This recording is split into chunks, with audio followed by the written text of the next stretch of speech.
Olá, graças a Deus! Vamos dar sequência à nossa leitura bíblica. Vídeo de número 306, onde deixaremos aqui registrado a leitura do capítulo 3 de 2 Samuel. Isso mesmo, 2 Samuel, capítulo 3. Vamos de leitura bíblica? A guerra entre as famílias de Saul e de Davi durou muito tempo. Davi tornava-se cada vez mais forte, enquanto a família de Saul se enfraquecia. Os filhos de Davi em Hebrom. Estes foram os filhos de Davi, nascidos em Hebrom. O seu filho mais velho era Aminon, filho de Ainoã, e Jezriel, o segundo, Quileate de Abigail, viúva de Nabal de Carmelo, o terceiro, Absalão de Maaca, filha de Talmai, rei de Gesur. O quarto, Adonias de Agide. O quinto, Cefatias de Abidal. E o sexto, Itlião de sua mulher Ecã. Esses foram os filhos de Davi, que lhes nasceram em Hebrom. Enquanto transcorria a guerra entre as famílias de Saul e de Davi, Abner foi ficando poderoso na família de Saul. Saul tivera uma concubina chamada Rispa, filho de Ai. Certa vez, Isbosete perguntou a Abner: por que você se deitou com a concubina de meu pai? Abner ficou furioso com a pergunta de Isbosete e exclamou: por acaso eu sou um cão a serviço de Judá? Até agora tenho sido leal à família de Saul, seu pai, e aos parentes e amigos dele. E não deixe que você caísse nas mãos de Davi. Agora você me acusa de um delito envolvendo essa mulher? Que Deus me castigue com todo rigor, se eu não fizer por Davi o que o Senhor lhe prometeu sob juramento: tirar o reino da família de Saul e estabelecer o trono de Davi sobre Israel e Judá, de Dan a Berseba. Isbosete não respondeu nada a Abner, pois tinha medo dele. Então Abner enviou mensageiros a Davi com esta proposta: a quem pertence essa terra? Faz um acordo comigo e eu te ajudarei a conseguir o apoio de todo Israel. Está bem, disse Davi. Farei um acordo com você, mas com uma condição: não compareça à minha presença quando vier me ver, sem trazer-me Mical, filha de Saul. Davi enviou mensageiros a Esbocete, filho de Saul, exigindo entregar-me minha mulher Mical, com quem me casei pelo preço de 100 prepúcios de filisteus. Diante disso, Esbocete mandou que atirasse do seu marido Paltiel, filho de Laís.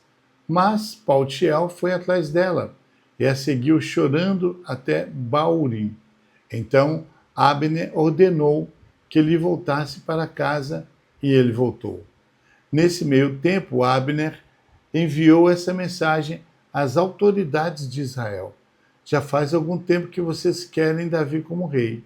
Agora é o momento de agir, porque o Senhor prometeu a Davi: por meio de Davi, meu servo, livrarei Israel do poder dos filisteus e de todos os seus inimigos. Abner também falou pessoalmente com os benjamitas. Depois foi para Hebrom dizer a Davi tudo o que Israel e a tribo de Benjamim haviam aprovado. Quando Abner, acompanhado de 20 homens, apresentou-se a Davi em Hebrom, este ofereceu um banquete para ele e para os homens que o acompanhavam. Disse Abner a Davi: deixe que eu me vá e reúna todo Israel, meu senhor, para que faça um acordo contigo, ó rei, e reine sobre tudo o que desejares. Davi o deixou ir e ele se foi em paz. Joabe mata Abner, né? A partir do versículo 22 aqui. Naquele momento, os soldados de Davi e Joabe voltaram de um ataque, trazendo muitos bens.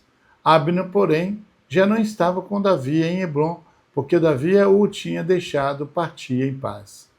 Quando Joabe chegou com todo o seu exército, contaram-lhe que Abner, filho de Ner, se apresentara ao rei, que o tinha deixado ir em paz. Então Joabe foi falar com o rei e lhe disse: que foi que fizestes? Abner veio à tua presença e o deixaste ir? Conhecestes a Abner, filho de Ner? Ele veio para enganar-te, observar os teus movimentos e descobrir tudo o que está fazendo. Saindo da presença de Davi, Joabe enviou mensageiros atrás de Abner. E eles o trouxeram de volta, desde a cisterna de Sirá, mas Davi não ficou sabendo disso. Quando Joabe retornou a Hebrom, Joabe o chamou à parte na porta da cidade sob o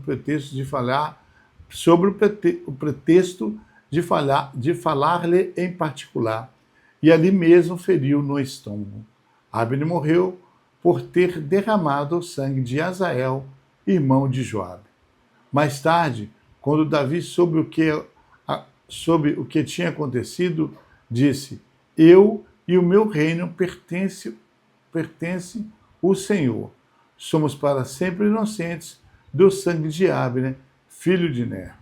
Caia a responsabilidade pela morte dele, sobre a cabeça de Joabe e de toda a sua família.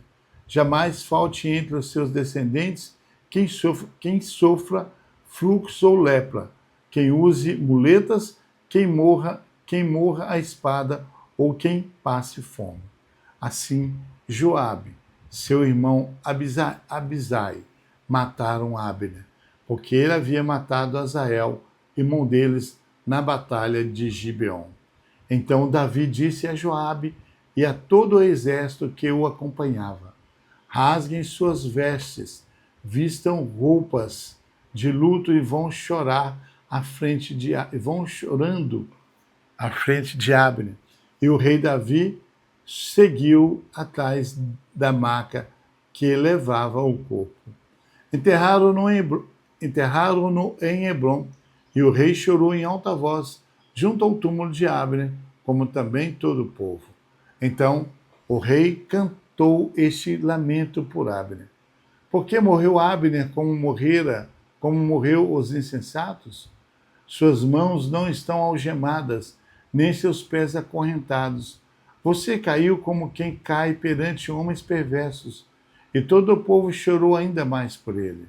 Depois, quando o povo insistiu com Davi que comesse alguma coisa enquanto ainda era dia, Davi fez este juramento: Deus me castigue com todo o rigor, caso eu prove pão ou qualquer outra coisa antes do pôr do sol. Todo o povo viu isso e o aprovou. De fato, tudo o que o rei fazia, o povo aprovava. Assim, naquele dia, todo o povo e todo Israel reconheceram que o rei não tivera participação no assassinato de Abner, filho de Ner. Então o rei disse aos seus conselheiros: não percebem que caiu hoje em Israel um líder, um grande homem? Embora rei ungido, ainda sou fraco, e esses filhos de Zeruia são mais fortes do que eu, que o Senhor retribua ao malfeitor de acordo com suas más obras. Aleluia! O capítulo 3 de 2 Samuel, ele narra a consolidação do poder de Davi em Israel através de uma guerra civil contra a casa de Saul. A traição e morte do general Abner por Joabe e a subsequente demonstração pública de luto e inocência de Davi. O texto destaca o contraste entre a ética política de Davi e a vingança pessoal de seu general Joabe. Bem, esse capítulo tem 39 versículos e podemos dividi-lo em 5 partes, né? A primeira, do versículo 1 ao versículo 6, vai falar sobre o fortalecimento de Davi e a decadência da casa de Saul. Guerra prolongada entre as duas casas, a lista dos filhos de Davi, nascido em Hebron. Versículo 7 ao 11 vai falar sobre a ruptura entre Abner e Isbosete. O conflito por causa da concubina Rispa, a decisão de Abner de transferir o reino para Davi. Versículo 12 ao 21, a negociação da aliança. Davi exige a devolução de sua esposa Mical. Abner articula com os anciãos de Israel e encontra-se com Davi em Hebron. Versículo 22 ao 30, o assassinato de Abner por Joabe. Joabe retorna e desaprova a paz feita com Abner. O assassinato traiçoeiro por vingança pela morte de Azael. Versículo 31 ao 39, a reação de Davi e o luto nacional. Davi se distancia publicamente do ato de Joabe, o luto de Davi e a admiração do povo pela sua integridade e o desabafo de Davi sobre a influência indevida dos filhos de Zeruia, Joabe e seus irmãos. O contexto histórico desse capítulo é a guerra, são três aqui, quatro, né, vou melhor dizendo, né? A guerra de Atrito, o capítulo mostra que o reino de Davi não foi estabelecido instantaneamente. Houve um longo período de transição onde a lealdade das tribos estava dividida entre a dinastia de Saul, representada por seu filho Isbosete, e o general Abner e a nova liderança de Davi. A ética de Davi versus Joabe. Este é um ponto central enquanto Davi buscava unificar o reino através da diplomacia e da reconciliação, aceitando Abner, Joabe agia por interesses pessoais e vingança de sangue. O assassino de Abner não apenas removeu um aliado estratégico de Davi, mas desafiou a autoridade do novo rei. Né? Vamos lá. Quais as aplicações desse capítulo nos nossos dias de hoje, ou ensinamentos, né?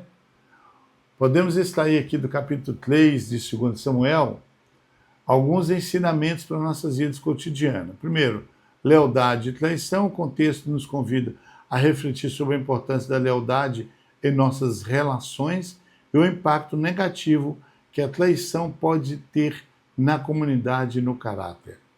Busca pela paz. Assim como Davi buscou a unificação somos desafiados a buscar a paz em nossas comunidades, não permitindo que divisões e rivalidades nos separem. Limitação da vingança. O ciclo do assassinato entre Azael e Abner mostra como a vingança pode levar a mais trágicas. Podemos aprender sobre a importância do perdão e da misericórdia para evitar ciclos de violência. Algumas curiosidades, né? A história de Davi é rica em paralelos com a literatura do Antigo Oriente Próximo, onde a luta pelo poder e as intrigas dinásticas eram comuns. Notavelmente, a figura de Abner aparece como um líder crítico, semelhante a líderes militares de outras culturas que frequentemente viam suas lealdades desafiadas entre reis rivais. Além disso, a própria dinâmica do tratamento da morte de uma figura significativa como Abner sugere um contexto onde os funerais e rituais desempenham um papel importante na impressão pública, algo que é sofrimento ainda hoje em um em muitos lados do mundo. Aleluia. Então fica aí a leitura do capítulo 3 de 2 Samuel. Um grande abraço desse que vos fala, pastor Geraldo Magela.